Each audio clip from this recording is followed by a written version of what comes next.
Well, hey everybody, welcome to our first big LSAP gathering. We've got a panel here. LSAP is a Ministry of InterVarsity Christian Fellowship with a ministry with Latino scholars and professionals. We've gathered several scholars and professionals here tonight to have a great conversation about going to grad school. And so I'm going to pass the virtual microphone off to our moderator, Alec. Thank you, Steve. So we'll just do short introductions and then we'll start just getting straight into it. Kay Marie, would you like to start with your introductions? So, hi everyone. My name is Kay Marie Tejeda. I am a fourth year PhD student at Boston University, and my PhD is in religion, and the focus is religion of the African diaspora. Thank you, Kay Marie. Guillermo, would you like to go? Yeah, I'm Guillermo. I am originally from Peru. I'm currently attending a school at the Boston University. I am in the PhD program at the Political Science Department, and I research in Latino Christian nationalism. Thanks, Guillermo. My name is Alec. I'm the facilitator for today, and I'm also a recent graduate student who just graduated. I studied a master's of social work at the University of Chicago Crown Family School, and I focus on social administration or their macro program. Um, yeah, so we'll just get straight into it. If anybody would like to answer this first question, it's very basic. Why did you folks decide to go to grad school?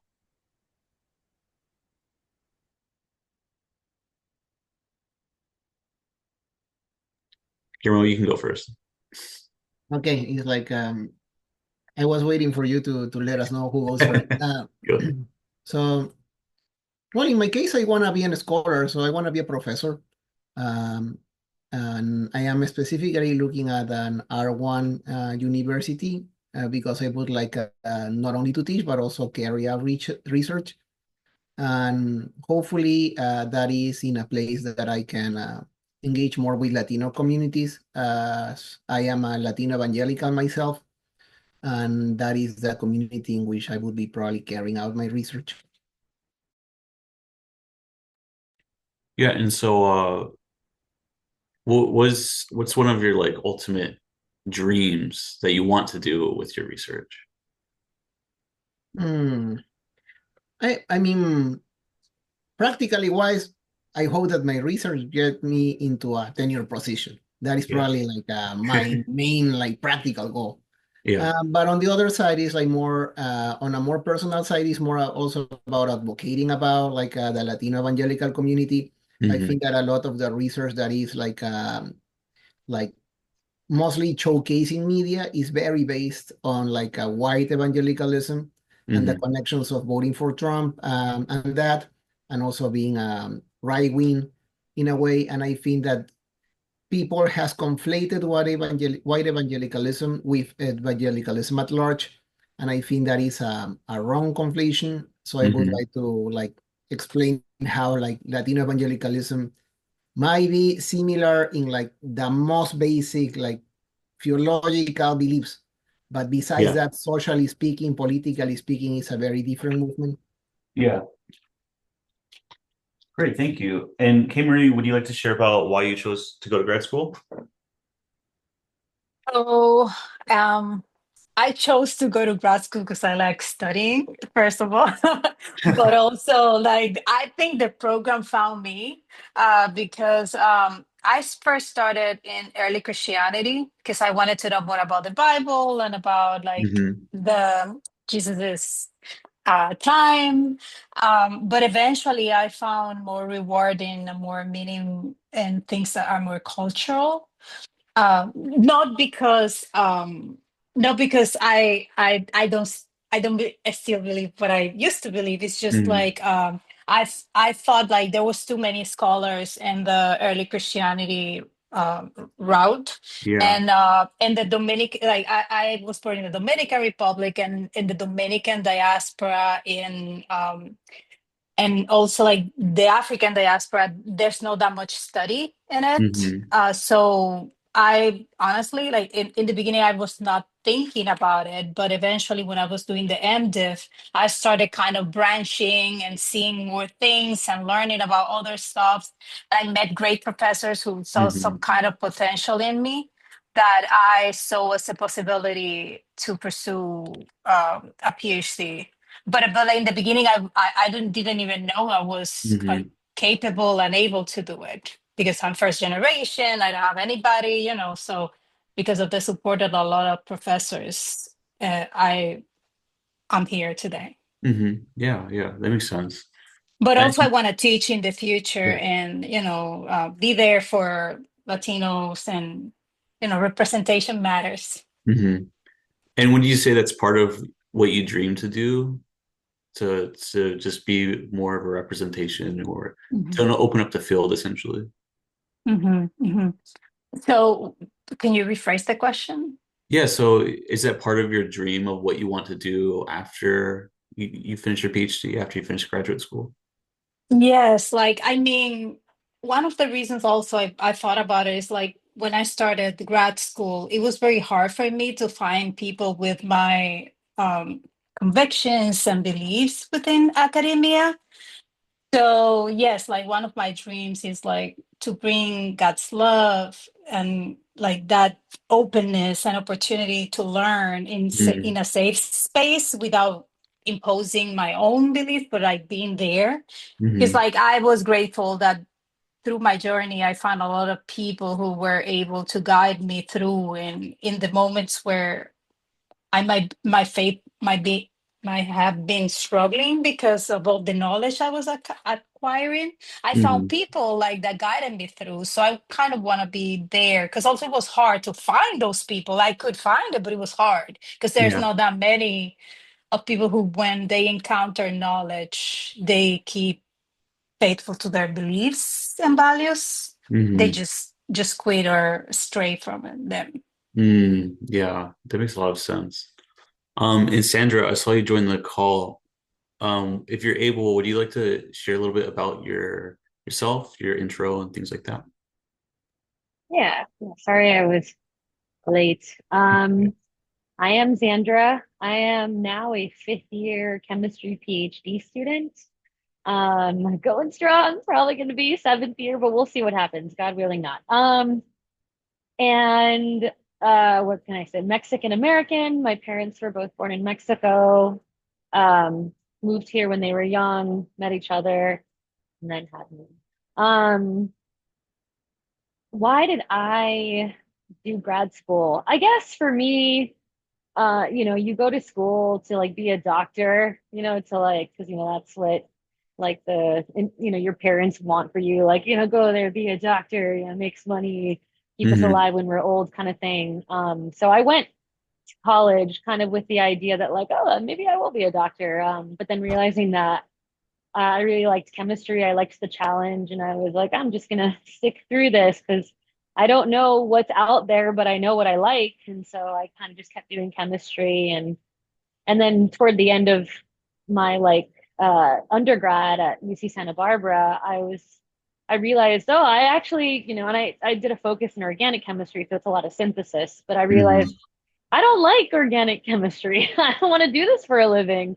So then I realized what I do like is like the application, biological application. And so I worked for like a year or two after undergrad, and then realized that in order to get where I wanted to get in terms of like, I'd like to manage a group, or, potentially like do something in like biotechnology, because I had a job in a biotech company. I realized you Mm-hmm. needed a PhD to before, so you could hit a higher ceiling. Yeah. So I made my way back into academia, and obviously being a chemist wanting to do biology, there was like limited options. So I was just Mm-hmm. kind of letting everyone know, yeah, I'm a chemist, but I'd like to do something interdisciplinary, wink.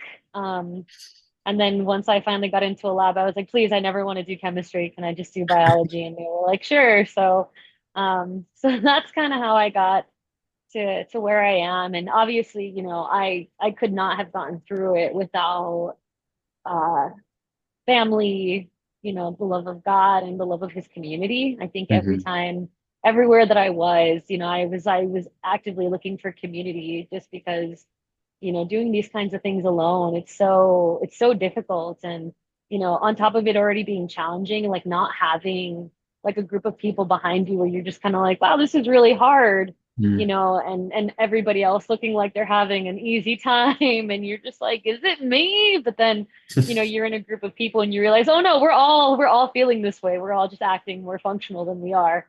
Hmm. Um, but yeah, so I definitely think that God has put it in my heart to do this. I don't know what goes after this. I think I've gotten a little jaded and I'm like, I just want a job. I just want to leave and get a job. But um, you know, I've definitely just been open to like what God has for me. I never thought I would be in grad school. I had no idea what my future would look like. If anything, I told like my friends, I was like, I actually have not, I can't even envision like owning a house and things like that. I've always thought that I was just going to be poor since I've been like young. It was just like, I've never really like, I don't envision like more than what I have, Hmm. and I Hmm. never have. But God has just kind of been like leading me, and he's like, just opening doors for me and like giving me the confidence to try to reach for things, which Hmm. I was always like, I'm gonna fail anyway, so why try?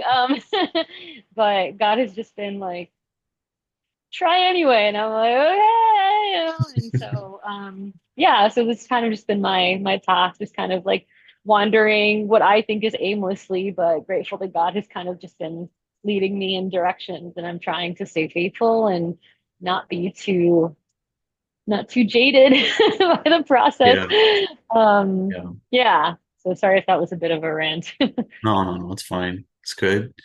What I noticed between the three of you is that there was a connection of you or going somewhere where not a lot of people like you had been before, sort of in unknown spaces, or you had support, but still there's an unknown to it, right? Um, I think it's similar to my story a little bit. Like, I never thought I'd go to grad school either.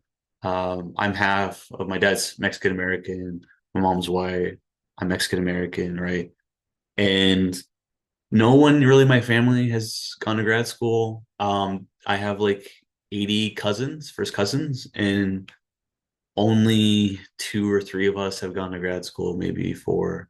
Um, it's not something I had ever imagined myself. I decided to go because I saw a need for change at a systemic level with my work because I was interacting with different clients, whether they're immigrants, whether they're elderly, whether they're people experiencing homelessness, people experiencing and dealing with substance abuse, right? I'd interact with them. We would deal with their problem, and then they'd have the same problem over and over again every week. Um, and I saw that there was something else there along with, in the nonprofit sector that I worked in order to move up, you had to have like some sort of degree, graduate degree. You had to be a lawyer. You had to have a master's degree. You had to have a PhD of some sort, right? Um, and so I didn't think I would ever go in that direction, but I felt like it was the right thing to do in order to do so. And again, I didn't see a lot of Latinos like that were in those sort of fields, especially in social work. Actually, I knew a lot of social workers who were Latino, but they didn't go on to get their masters or whatever. Um, So that was one of my driving forces. And so I just want to ask, maybe K. Marie, what has made graduate school possible for you? What has made it achievable and something that you can do? Is it through God? Is it through community? What is it through? For me, first of all, honestly, it's God, but at the same time, it's gonna sound horrible what I'm gonna say, No, no. but I have sacrificed my personal life, like Hmm. community, in order to focus on on achieving this. You know, like Hmm. that's one of the things, like people say, oh, you can get this, you have achieved this and that and whatever, but I don't have friends. And it sounds horrible, like, you know, like, I mean, Hmm.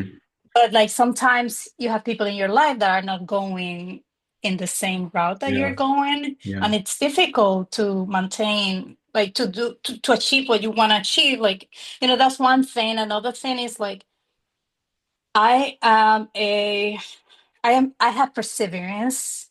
Like, I for me it's hard, and when you tell me no, like, oh, I try to find a yes. Hmm. So that's another thing. I've been very perseverant, but based on like the support of faculty and professors who have believed in me, like a majority. Like, I'm telling you, when I didn't believe in myself, like there were professors and mentors that believed in me, and that for me meant the whole world. You know, like, Hmm. so sometimes in certain Latinos community, there's a lot of struggle. So, well, let me see. Okay. So I was gonna say, like, in that sense, like, I mean, because I want to be very diplomatic and everything, but I mean, sometimes it's hard to find support in our own communities Hmm. Hmm. because some of us who have achieved this level of education, Hmm. instead of they becoming humble and wanting to give back, they become too proud, and they become too over their heads, and they become the hardest professors and the Hmm. faculties. So, you know, and I don't mean that you don't have to have standards. I don't mean, you know, but I mean, that's like finding professors who were not like that, Hmm. that they just wanted to work with me and met me where I was, Hmm. that meant the world, you know. But also like inner persistence, you know, like, I'm very goal oriented. So when I want something, I just go towards that, and you know, so it's that's another thing. um and yeah, sacrifice, like, Hmm. you have to think what you want, and then make it happen is possible. But like, first of all, is God too, because I said the program found me, Hmm. because I I wanted to know more about God and Jesus and everything, and the early Christians, and Yeah. you know, Yeah. because I'm very passionate about that period. But then things worked out another way, and I'll find more rewarding, more meaningful to connect with my culture and like what I Hmm. can bring to academia. So I think God has opened a lot of doors for me too, you know. So I think, yeah, like it's a combination of a lot of things. Even like, for example, so I don't know if you know about the Hispanic Theological Initiatives. I'm part of it. And it was because of a mentor at BU. She Hmm. recommended me and talked to me about it. She's Latina too. Hmm. So she, like, I mean, I never thought about that. And that's a way every summer we meet, we have the professional development. Like, I meet with a lot of Latino scholars that I never knew before. And, you know, we Hmm. have this kind of community once a year, kind of. That, you know, it's very rewarding because you see people like you. Like, I mean, you see people like you say, okay, so you know, it's possible, because Hmm. I'm seeing myself in other people who are in another level, in another stage of their program. Yeah. Yeah. Exactly. Yeah. It's really interesting, especially talking about the different,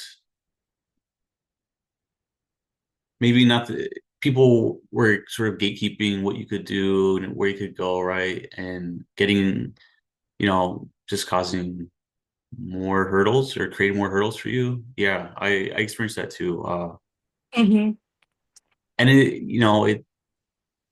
it's what is interesting about going to these different fields and sort of ascending in academia or what have you. There's people that are willing to help you to like pull you up to maybe give you an ear to give you a chance. And there's some that Hmm. it's it's you'd hope that people would give you the chance, and there are people that do, but then there's some that don't, right? It's Hmm. really hard to balance. So thank you for bringing that up. What about you, Sandra? What made it possible for you? Yeah, I mean, I definitely resonate a lot with what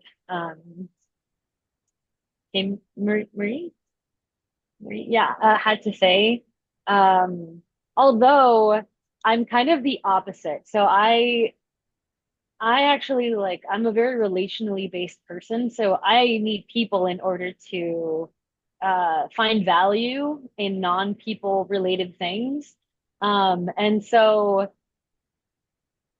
in the sense that I can like relate to Marie is that it was, there are people here that are like, they've had it hard. Research has not been easy. It's been challenging. So why would I help you? You Hmm. have to struggle because I struggled. And it's kind of like, wait, but like you know what to do and I don't know what to do. So like I can struggle, but I will be struggling aimlessly, whereas you were struggling with like a path forward. Hmm.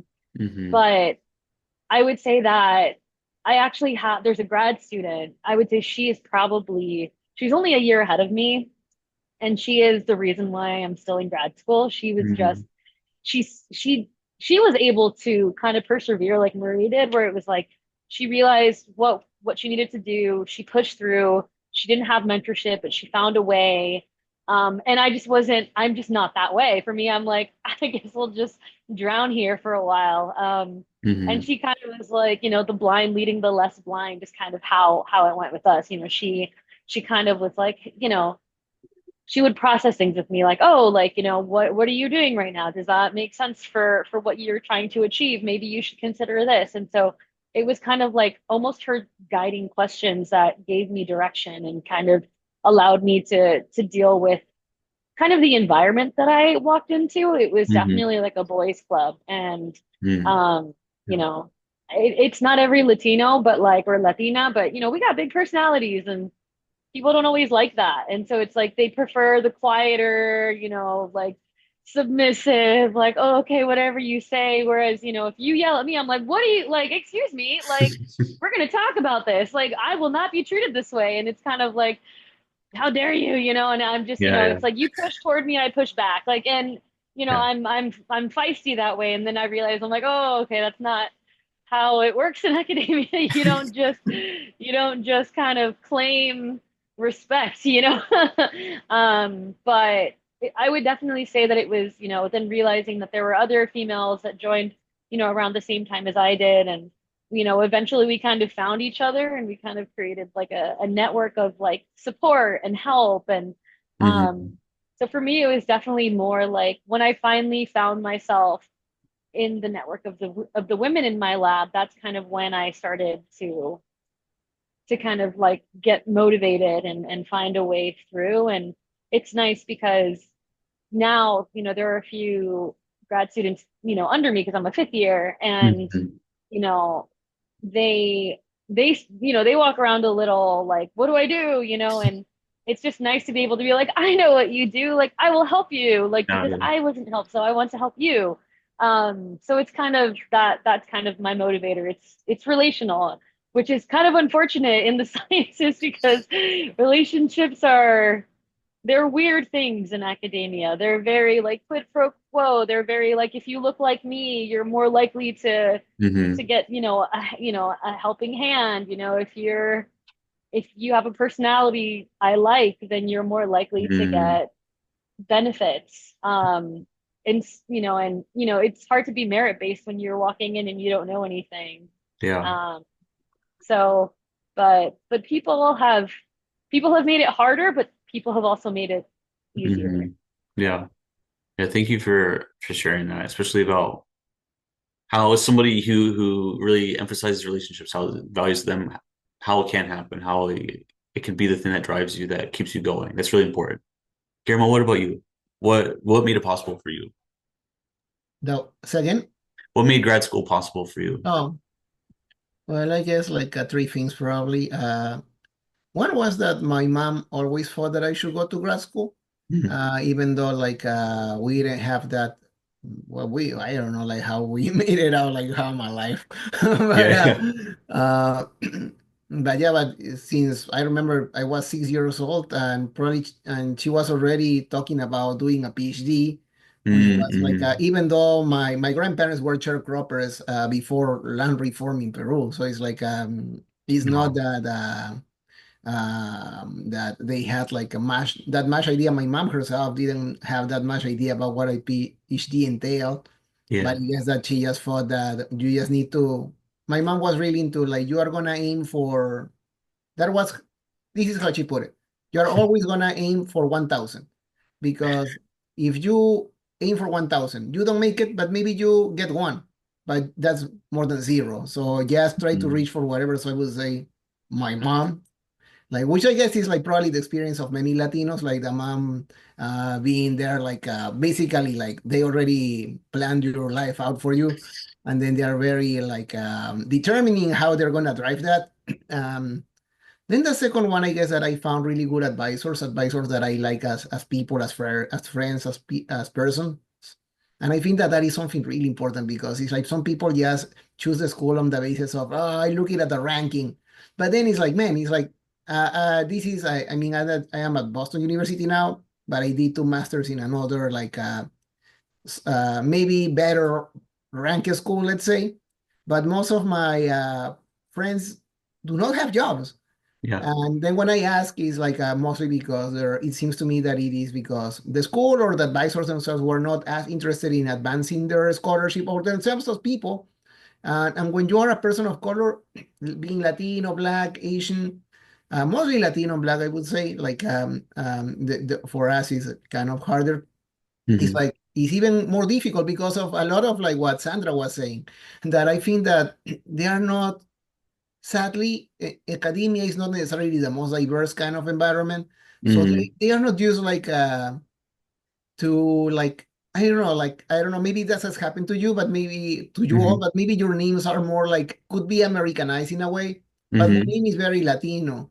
So Yeah. it's like I find that I have to spell my name almost every time. But in Chicago, though, among like the Latino communities, or even in Chicago proper, I usually don't have to spell my name even to white people because they have interacted with Latinos at some point. But here Hmm. in Boston, it's like I have to spell it all the time. But well, that's another one. And the third one, I guess, is like that I was trying to create community as fast as I could, um, because it's like in the departments that I have been before for the other masters, uh, Hmm. very white. The last one was very white, and I didn't know this, but religion is, I don't know, at least in the school I was very female and very white. Hmm. And well, that's kind of good in a way because I also like to talk about like a lot of stuff, and I realized that people was open to talk with me.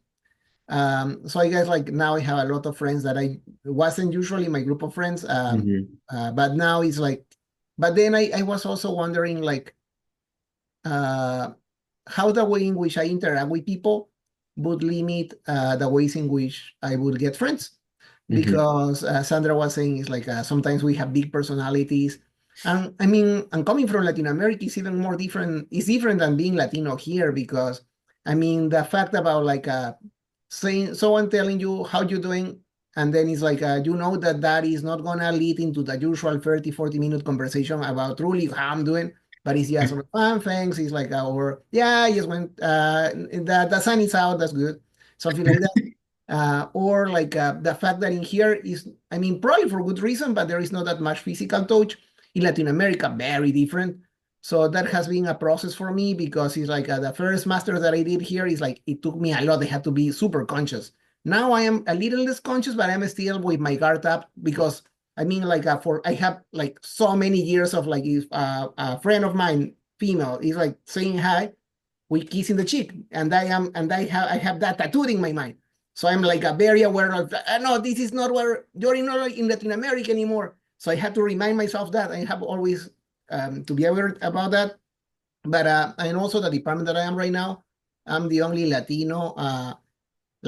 In the whole fact, there is no faculty that is Latino, and there is no students that is Latino. Not even in my cohort, but in the whole department. Hmm. So I would say that I was looking for the Latinos in here, to be sincere, because I was thinking like it would be easier for me to engage with them because of like uses in how you speak and also how Hmm. you relate regarding emotions and that. Because it's not only about color, it's about the ways in which we interact with each other. Hmm. And I found that this university has a really cool center that is for low income or first generation grad or undergrad students. And I was thinking, where are they? Because it was very white. And then I found them; they were all there. So it's like now I have a great friend, great group of Latino friends. So I would say three. Then is like mom, advisors, and also like trying to be really, really I don't know, intentional in creating community. Yeah. Yeah, it seems like, you know, God is a very systematic way of working and providing either perseverance through spiritual perseverance or community and connection, right? I think for myself, I in social work, it's white and female dominated, so I was looking for community. I was looking for a group of people that I could rely on. It was great because I was able to find GCF for myself, graduate Christian fellowship. And even though we all come from different backgrounds, even though I was the only person who didn't do STEM at first in the program, yeah, other than Guillermo maybe, um, I was able to find connection. I was able to find a community that God had provided, right, that had anchored me along with other Latinos in my program. Like I did it for 2.5 years. And in the last year, there's so many Latino students that I hadn't met before who had just come into the incoming class, and being able to lean on them was very helpful for myself. Um, because yeah, when I first was coming, I knew maybe one or two Latino students. Of course, you connect with like Asian or Black students or other students of color, right? And maybe immigrant students who have more of that background that's connected to being marginalized or what have you. But it was a great way of connecting with people. And yeah, I think that was very instrumental in myself. Also in deciding and picking grad school, I think hmm, part of it was that I was willing to ask questions and talk to people beforehand. As I'm thinking back, way back when, I was able to talk to social workers, kind of what Guillermo, what you're talking about with advisors and things like people that helped you along the way. Um, I spoke to social workers and they told me about grad, they told me about school, told me about what it was like. I talked to lawyers. I tried to talk to a wide variety of people before I decided. And I think that was a big thing too. So if you have those relationships, if you have that connection with other people, don't be afraid to ask people. That was something I would definitely think of as suggest for others. And sort of, we've been talking about it a little bit, but you know, what's something that you were hesitant about before going into grad school? So for myself, one thing was the mental thing, the cultural thing of like my family.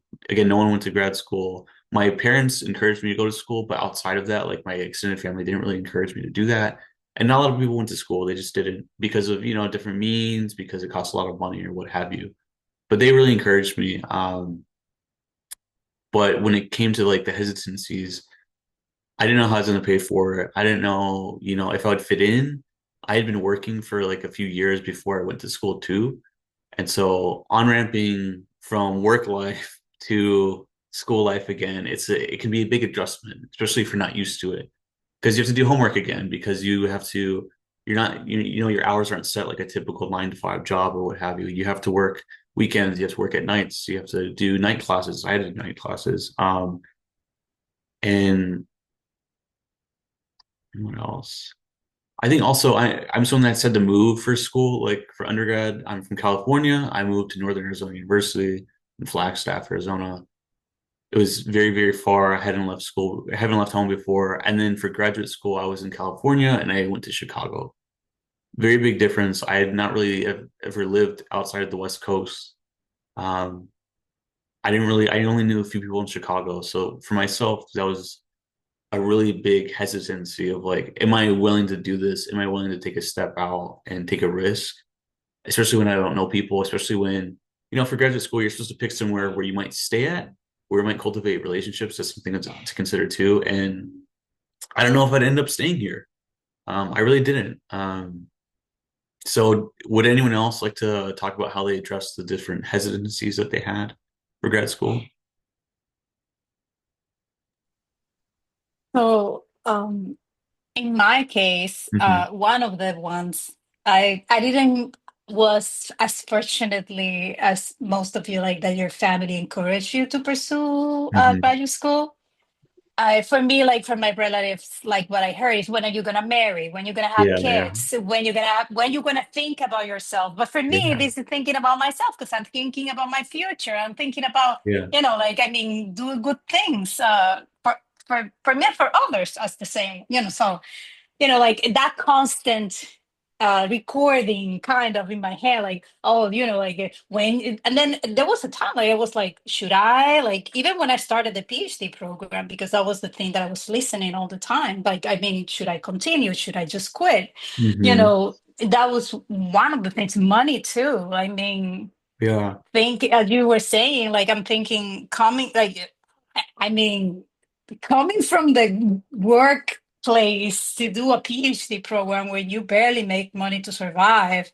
Well, that's a huge step. Like kudos to you, because it's like it's a huge, because yes, like I mean, another thing was money. Like I was thinking, like I don't want to get into more debt. Like to be honest, because Hmm. for my masters, I got a full tuition scholarship, but I had to take loans for the living expenses. Hmm. So I didn't want to take more, but there's thankfully like I'll learn about like that there's program that pay you to study kind of, and I don't Yeah. I'm like I mean, although Boston life is very expensive, even what you make, but then like it's not enough. But I don't have those huge expenses like other people like have kids or have all the like they drink like like I'm like I'm a very quiet person. I might enjoy things like other people find boring, going to the park, going to a museum, things like that. I enjoy those things more.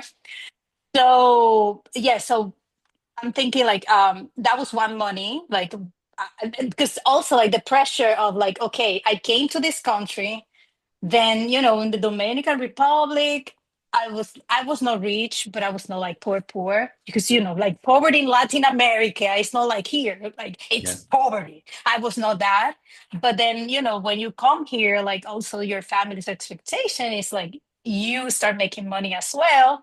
And then, like, okay, you achieved the bachelor's degree, but now what? Like, and then, oh, your master, when you're gonna stop studying, so you should stop, Hmm. you should think about family. So yes, like that, those were things. I also the language. Like when I came here, I knew a little bit of English, but it's not the same when Hmm. you come here. Hmm. Like I was in a like institute, the Clay Institute. Like you take English classes 2 to 3 times. But when I came here, I didn't understand anything that people spoke because it was from the books, So but here, so that was another thing. Like I was thinking, like my language skills are not that developed. In fact, I started speaking English like as for real when I was in the masters, because in New York, I did my bachelor's in New York, and everybody speaks Spanish all around. So I didn't have to like. Hmm. I mean, even in school, I Yeah. just had to write in English, so it's easier kind of like to write than to speak sometimes. Yeah. So yes, like the insecurity about if I was gonna be able, and on those things, like, yeah, I think those were the major challenges or things that could impede me to Yeah. do it. Yeah. Yeah. Cost is always a thing. Like when I decided to go, we have to do an internship and they're generally unpaid. It's 1,000 hours of unpaid work, right? You get maybe a stipend of $500. So it's something I had to Hmm. address and I never really wrestle with and come to terms with. Yeah. Guillermo, what about you? Mm, I don't know. Like, actually, it would like as I am still processing. So That's okay. if you or Sandra could go before me. Yeah. Sandra? Yeah. Would you be willing to go, Alec, just because but I just want to get home first. Oh, no worries. But Yeah, I'm yeah. listening. I No, no, no promise. worries. So yeah, I can say something a little bit more. One of the other hesitancies I had about deciding to go, um, really it was imposter syndrome. I had a lot of imposter syndrome going in. And when I got in, I also still had imposter syndrome. Because again, it seemed like a very far off thing. I never imagined myself going to grad school, never really getting into schools, especially the schools I applied to. I took a risk there, and a lot of imposter syndrome, thinking I'm not smart enough. My SAT scores were not great. They're kind of yeah, just not great. I forgot the exact something very, very average.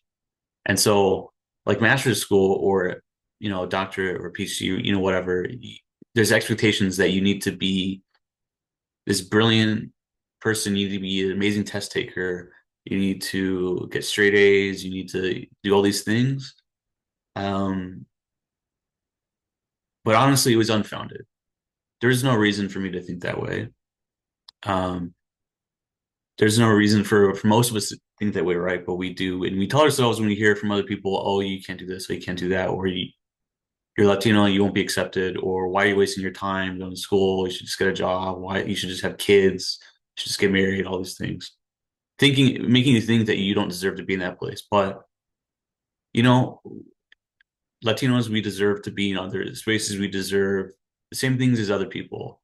And just because of where we come from doesn't mean that we shouldn't go to those places. And I think about I that took a lot of wrestling with. It took a lot of soul searching, honestly, a lot of prayer of like exploring what this meant and how do I confront it? Because I have to confront it. Because if you're gonna have imposter syndrome about this or something else, it'll come on later, right?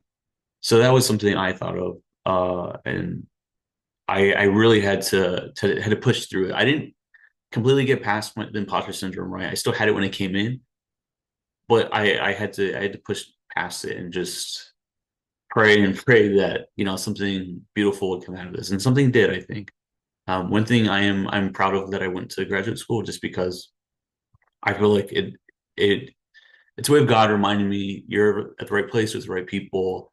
You're also you're doing this for a specific reason that I imparted in you, and it's the right reason. It's the good reason. Um, yeah. If anyone else would like to say more to Okay, now I can go. you go. Um, I think that I don't think that something has kind of prevent me from going to grad school Mhm. really. Um, Going, no, but staying, yeah. Mm. I feel that Mhm. this might be me, not necessarily your own experiences, but I didn't feel welcome in the spaces I was. Uh, Mhm. well, I would say though that in the current department that I am, very happy. It's like I love my advisor, love my cohort, great people. It's like Yeah. love. But I did two masters before, also in the US, and then those two masters didn't feel welcome, Yeah. and I feel that at some point I was even thinking about dropping out of not feeling welcome. But then I Mhm. was like, no, because my mom is like really important for me. Like I guess as a Latino, probably you all understand. But it's like she would tell me like, if you drop, you would darles la razón. You would like confirm to these white people that you don't deserve to be there. So you're going to stick to it and you're going to finish it and you're going to get good grades. And if you are able to, I mean, even like in a loving way, as because you're a Christian, but also like you're going to show them that you probably are better. And then, because my mom was, we need to make a space. We need to make a space for other people that is behind that. Because right now, I mean, as I'm telling you, it's like I'm the only one that is Latino in my cohort, in my whole department right now. And but in the masters, I was like probably like there we were a couple, like two people, but then still very small. And there was also no Latino professor. So in a way, it's like we're making a space for other people that is coming.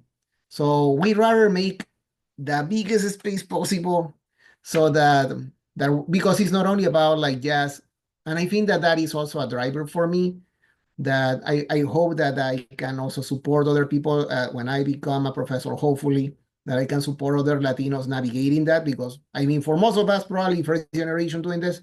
And then it's like, there is a lot of like, there is a couple of books about this, right? Like about like the hidden curriculum that you don't know, but you're supposed to be networking or doing all this other stuff that is not only about acing the classes and you don't know. So, and I am just figuring out by myself, I guess, like, as many of you are doing. But I hope that other Latinos do not have to do that, or other.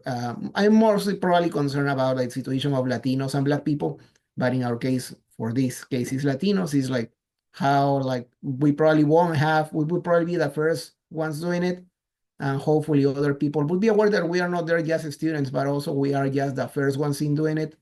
And so we truly, at the very beginning, we don't have that much of an idea. And people, I mean, I think that they're not aware of that because most of them is probably second or third generation. These professors had even great grandparents that were professors, which is like not surprising. And in a way, they are, it's not that they are evil, it's just that it's not, for them, it's normal to be like great grandparent, grandparent, father, everyone is professors, like uncles, like everyone is professors. So it's like for them, it's like it's not natural to think, oh, this guy maybe doesn't know anyone that is a professor. They are assuming, but so I guess that probably part of this, probably part of what encourages us to have this space for other students as like us is that they know that there is other people trying to also have community and that they would be there to support them. Hmm. Can Yeah. I add something? Go ahead, Kate Marie. Go ahead. Well, first of all, Guillermo, I love your mom. I wish. I love it. So I was gonna say, like, yes, I agree with all that Guillermo said. And another thing I think it's good, like, people to know, like, when you are going to spaces that you were not supposed to be, that starts causing disruption. Like people, like like because as like if we stayed where we're supposed to, like okay, serving. I mean, serving like in a restaurant, taking care of the kids, cleaning the houses, everything is fine.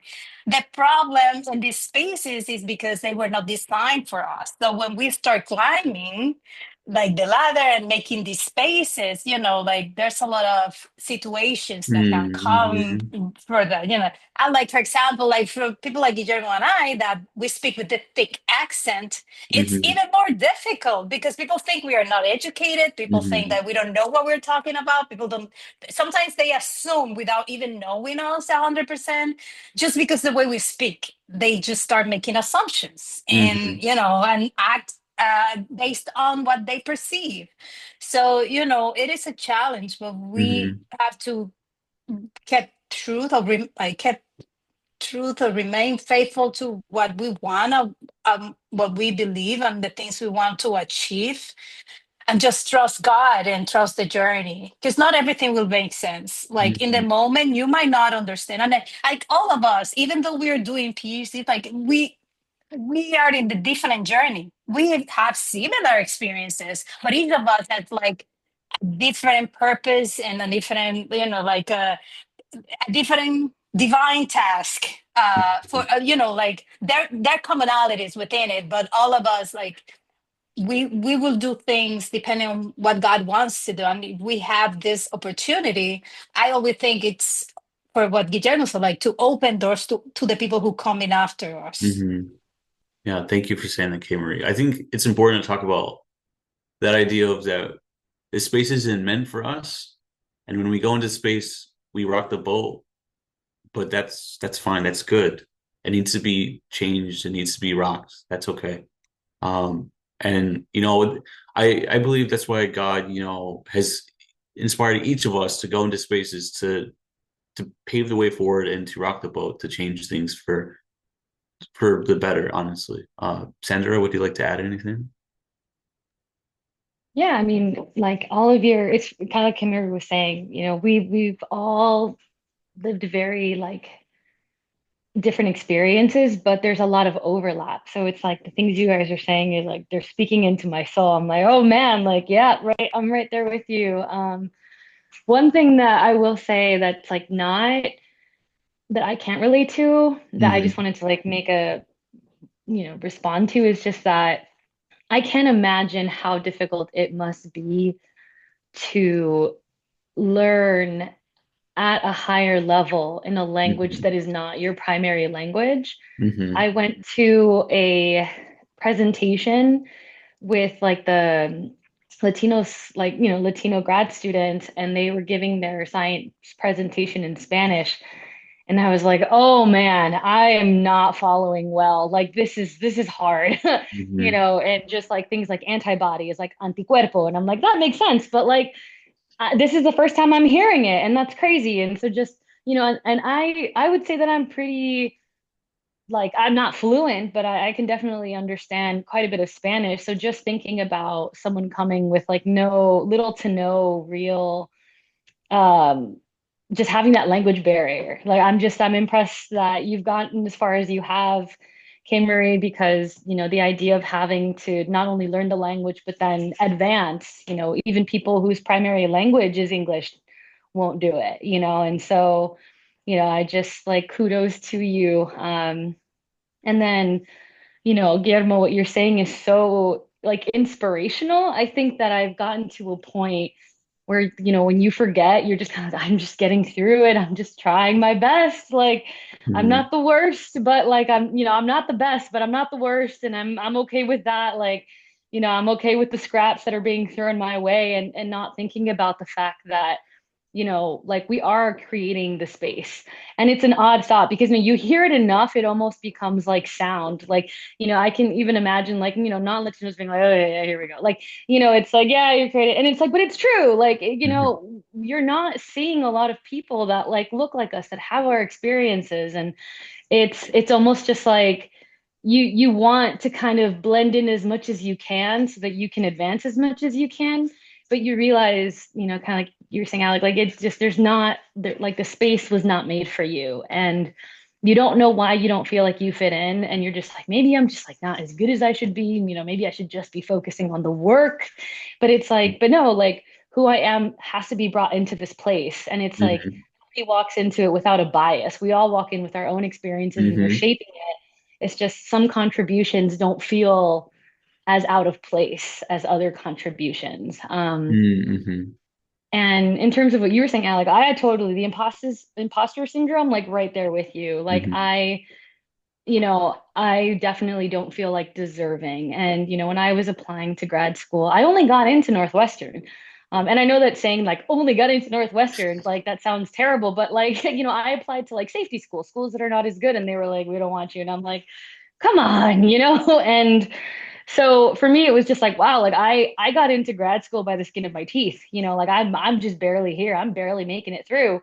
Um, and then just also, you know, like choosing to go into a field that was not what I studied in undergrad, you're definitely a lot less knowledgeable. You're not as Mhm. useful yet. And so feeling kind of like that, like uselessness when I started. And, the scientists in my lab, they made me feel as though they're like, how have you not gotten this already? Like, how have you not already achieved certain things? And, Mhm. I felt like, man, I'm just so undeserving. I'm the most useless one here. And, I just chose to accept that. I was like, it's okay. Like, I'm the worst one here. Like, I won't have to do more work than like they're making, my fellow like lab mate do because she's useful and I'm useless. And so they make her do more work. And, that's okay. I'm just trying to get by. But then realizing, they started doing a new project, and I realized like, wait, like your progress looked a lot like my progress. Like Mhm. Mhm. you're not where you made me think I should be Mhm. when you first started a project. And so it was just like, whoa, I just got like gaslit into like thinking that I was somehow not a good enough Mhm. scientist. But this is what the science is when you start, things don't Mhm. look good yet. You're Mhm. creating something out of nothing. You shouldn't get home runs from the start. Mhm. And so yeah, that feeling of like being undeserving, feeling like there's better, and even just, I had a professor from organic chemistry. I had him write a letter of recommendation for me.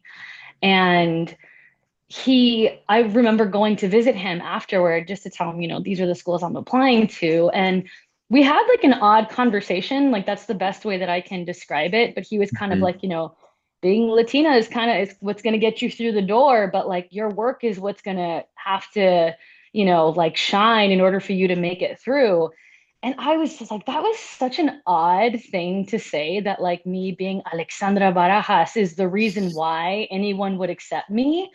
And it was just like, but I held on to that, and I was like, wow, I guess like, they just need diversity. And so I'm like the diverse pick. And just realizing that it's like, wait a second, no, like I got to where I am not because I'm Latina, even though it's like, yeah, of course they're trying to make spaces for us, but like I'm not like a diversity hire, and even if I am, it's like, well, you need some. So it was just kind of like, Yeah. Yeah. realizing that it's like, you're dealing with microaggressions, which is something that I was like, what are microaggressions? And I just didn't want to be like that guy. And then realizing that it was like, well, I've been forced to be that guy. Like I've been forced Hmm. into spaces and corners and holes. And it's like, you know, my family taught me like your identity is not first a Latina, your identity first is a Christian, and that's what matters and that's what you hold on to. And so for me, it was like I didn't even like, you know, I of course I look for Latinos, but it was never like, okay, where's my Latino group at? Like for me, I was like, where's my Christian group at?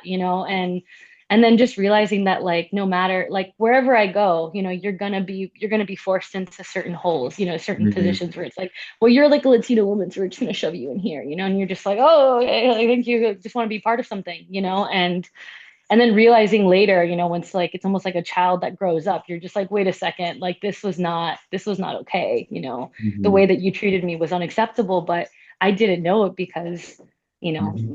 like I'm not growing up with grad student relatives who have professors, Yeah. kind of like Guillermo was saying, like it's a new world. Like my family has no idea what I'm doing, and when they ask questions, it's like it's clear you don't know what's going on. But it's okay. So kind of a rant, but it's nice to see that we're all kind of like, it's a slightly different flavors, but all the same feel. Mhm. Can I say something to Go ahead, what Cameron. Sasha? So let me tell you something, Sandra. Even like, let's say hypothetically, like, because that's something people have a misunderstanding of that quota that they have to admit into the places, right? Let's say that we got into the programs because of the quota, but we have to be the best of the best of the best of the group that they were looking at. You know what I mean? Like that's something that not many people think that you're just a Latina, you're a female Latina, you're gonna get in. No, you are competing with all the minority groups in the United States that are applying to that place. So that's something, and I'm telling you, like I'm also still struggling with imposter syndrome. That is Hmm. a work in progress.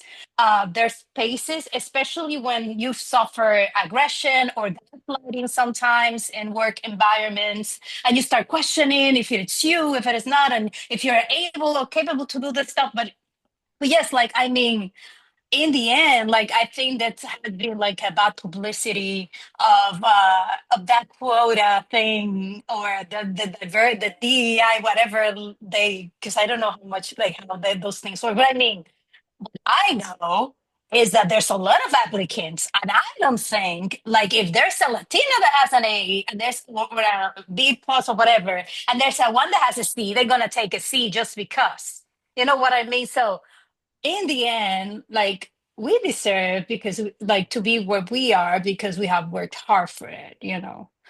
So it's not just, and it's that's something we have to keep in mind. Like there's a lot of narratives, there's a lot of things that have been said in order to keep us down all the time, and that's why we never overcome that imposter syndrome because it's all the time. Like, oh, you just got hired. Like relatives who told me, "Oh, you just got into Harvard because you are Latina and you were not born here." Whatever they told me, but like, you know how many people you have to compete to get there, and how many people like me might have applied to. We're in the United States. Like, there's so much diversity here. So yeah, like I mean, so just to keep in mind, like you are here because you deserve it. Hmm. Thank you. Oh, Thank thank you, you, Cameron. Jean-Marie. Thank you. How are we doing on time? I just want to check. You Yeah, I think we're about at the hour mark, but this has been really good. So we could pause and say, hey, there's a lot more we can say. Come back next time, you know. know. But I leave it in your discretion. Hmm. I'm sorry, I'm thinking. Maybe we should save it for next time. Guillermo, were you gonna say something? Yes, I wanted to say something about the imposter syndrome. I'll go ahead. Go ahead, Guillermo. I guess it's because it's like uh, I never had it, but it is also because of my mom. Yeah, I was gonna say you have your mom, Guillermo. You have your Like mom. my mom has been sometimes a course to me to be sincere, but also like for the most part, like probably my greatest blessing. Um, I remember that she told me when my mom is like a person that is made by prayer, basically. It's like she came from the most absolute poverty, like I couldn't I mean I cannot fathom when she tells me the kind of poverty she had to live through. I mean, Mm. like compared to what I had, which was like urban kind of poverty, low income, but that is like the rural version, like pre-land reform thing is like a wow. It's like so it's like every time that I'm thinking I cannot do anything, it's like she tells me this about like the other day I'm just putting like I'm being kind of sincere because I think we're also talking probably to Christians.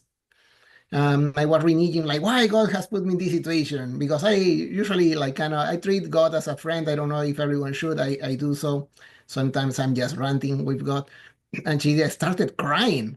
And she told me like never renege of God. It's like you should always believe He has taken us from so far. And I am like yeah, you're right. And the other day was like also like I have to take a kind of semi-life death decision soon, which is like kind of like that's for another time. And I was like, I'm really scared. I was telling my mom like because last time these people tried to put me like in a really difficult situation. I'm talking politics in Latin America, and now I have to go back. But then my mom told me something like this. She told me like, but if you don't do it out of fear, like then would you be able to live with yourself knowing that you're a coward later on? And I am like my what like it was kind of like I would assume that my mom would prefer to preserve my life, but then she was also thinking about like she just told me then like I'm gonna be praying for you and you will be praying, you will be fine. And I don't know, it's like what I'm trying to say is like she when I was a kid, she also told me that like told me like every time that you get into a room you must assume that you are, even if you are not, you must assume that you are the most prepared person there.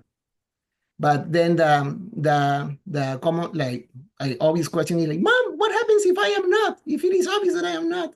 And then because this is a 7-year-old me, and she was like, then you're gonna work like expletives until you become the most prepared person in that room, which needs to be the next time you are in that room. And then I am like, okay. But then it's like, so as she put that in me in a way that now it's tattooed in my mind. I was telling that to a friend right today because he was telling, I also don't come from the field. I'm doing like, I have done law, religion, and I'm in political science. And that's the quantitative part is very hard if you have not done it before, but I'm doing very well.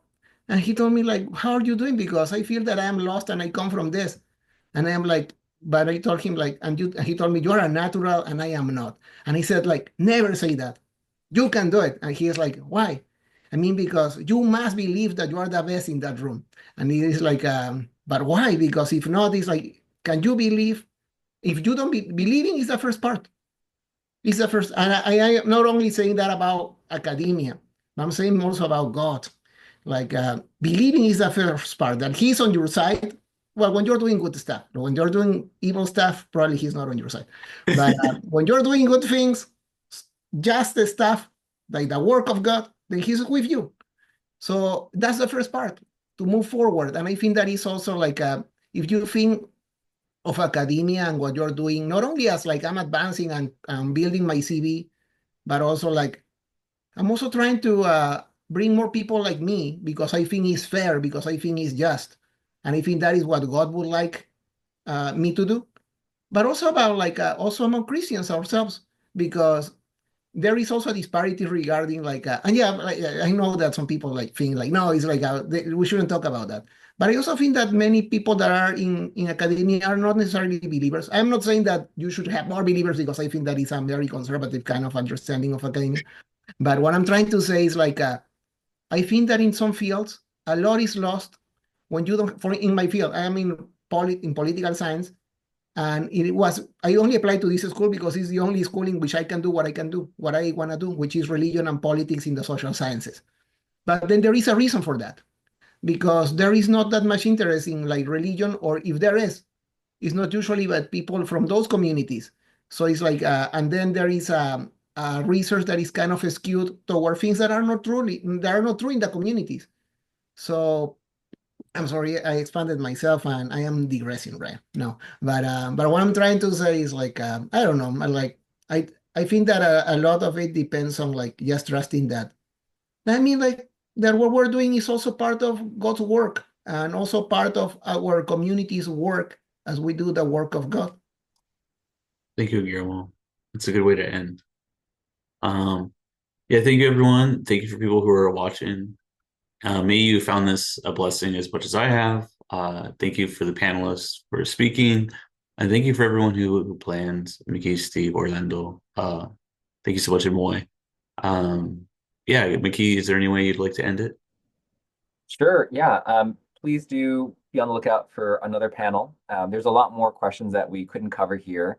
But as you started here, there are reasons why folks are going to grad school. There are challenges, but they can be overcome, and especially in communities. So there are Christian communities in the graduate area, in whether it's PhD, master's, medical, whatever, business. There are communities that can help support you. And then this is the beginning of a Latino scholars and professionals community that's a subgroup within the graduate community to help Latino graduate students and scholars, and professionals learn how to integrate their faith well with their studies, support each other, lift others up through mentorship, and also be salt and light, an ambassador for Christ where they are. And that's sort of echoing a little bit of what Guillermo was saying. We do need folks from the Latino community in these disciplines and would love to see more there. So I'll close with a quick prayer and then I'll stop the recording.